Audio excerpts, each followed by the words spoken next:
नागपुर शहर कांग्रेस कमेटी ने विकास ठाकरे के नेतृत्व में संजय महाकालकर को नागपुर महानगर पालिका का गुट नेता प्रस्तावित किया है।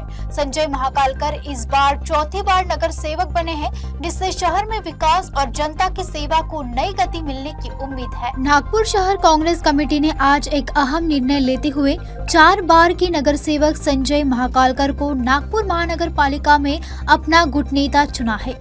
विधायक विकास ठाकरे के मार्गदर्शन में कांग्रेस के सभी नगर सेवक एकजुट हुए और विभाग आयुक्त को लिखित आवेदन सौंपकर यह प्रस्ताव रखा। संजय महाकालकर लगातार चौथी बार नगर सेवक बने हैं और उन्हें प्रशासनिक कार्यप्रणाली के साथ साथ जनसेवा का लंबा अनुभव है। कांग्रेस का मानना है कि उनके नेतृत्व में नगर विकास को गति मिलेगी और जनता की समस्याओं को प्रभावी तरीके से उठाया जाएगा।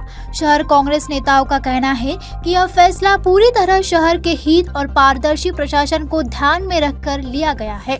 नागपुर महानगर पालिका में राजनीतिक हलचल तेज हो चुकी है। आज नागपुर शहर कांग्रेस कमेटी ने गटनेता के लिए निवेदन सौंपा है, क्या कुछ कहोगे सर?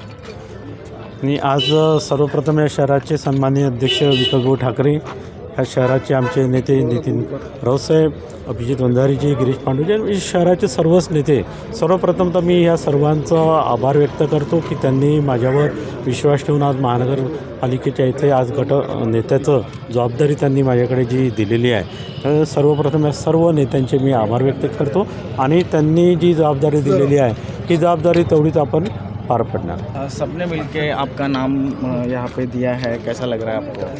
नहीं, बहुत खुशी की बात आहे।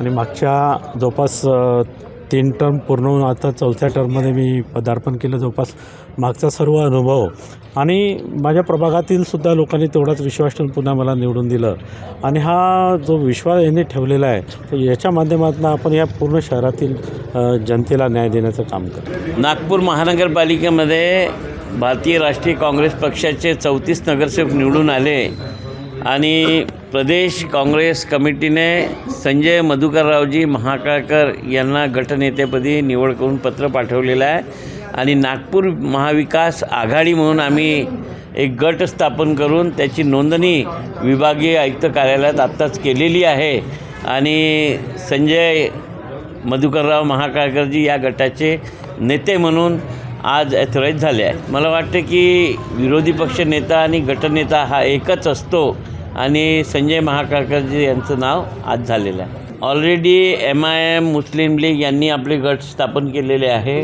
परंतु येणाऱ्या दिवसांमध्ये आम्ही कोण समविचारी पक्ष आमच्यासोबत येतात त्यांच्याशी आम्ही गठबंधन करू शकतो। संजय महाकालकर ने कहा कि पार्टी ने मुझ पर जो विश्वास जताया है उसके लिए मैं सभी कांग्रेस नगर सेवकों और विधायक विकास ठाकरे का आभार व्यक्त करता हूं। मेरी प्राथमिकता नागपुर शहर का विकास, नागरिकों की समस्याओं का समाधान और नगर निगम में जनता की आवाज को मजबूती से रखना होगा। मैं पूरी ईमानदारी और समर्पण के साथ इस जिम्मेदारी को निभाऊंगा। सर्वप्रथम तर या शहराचे सन्माननीय अध्यक्ष आणि आमदार विकासभाऊ ठाकरे यांचं मी फार आभारी आहे की त्यांनी आज माझ्यावर ही जबाबदारी दिली। त्याचप्रमाणे आमदार अभिजित वंजारीजी, गिरीश भाऊ, सर्वच नेते या सर्वांचे सर्वच आभार व्यक्त करतो आणि नितीन राऊतसाहेब आणि यांनी जी जबाबदारी दिलेली आहे तर 34 नगरसेवकांची आमची जी टीम आणि जी नगरसेवकसोबत आलेले आहे ते काही नवीन नाही, कारण की या शहरामध्ये या शहराच्या जनतेचे प्रश्न मिटवण्याकरता किंवा त्यांना न्याय मिळण्याकरता विकासभाऊच्या नेतृत्वामध्ये मागच्या कित्येक वर्षापासून या महानगरपालिकेच्या विरोधामध्ये सातत्यानं आंदोलन सुरू राहायचे आणि त्या सर्व आंदोलनामध्ये हे आज जे लोक आलेले आहेत किंवा जे नगरसेवक आहे हे त्या आंदोलनामध्ये जे राहायचे त्यांच्या मागेसुद्धा अनुभव आहे आणि आज तर ते नगरसेवक होऊन झालेलं आहे। त्याच्यामुळे ह्या सर्व टीमच्या माध्यमातून ह्या शहरातील सर्व जनतेला न्याय देण्याचा काम करूँ। सबकी नज़र इस पर टिकी हुई है कि कांग्रेस का यह कदम नागपुर शहर की राजनीति में क्या नया बदलाव लाएगा।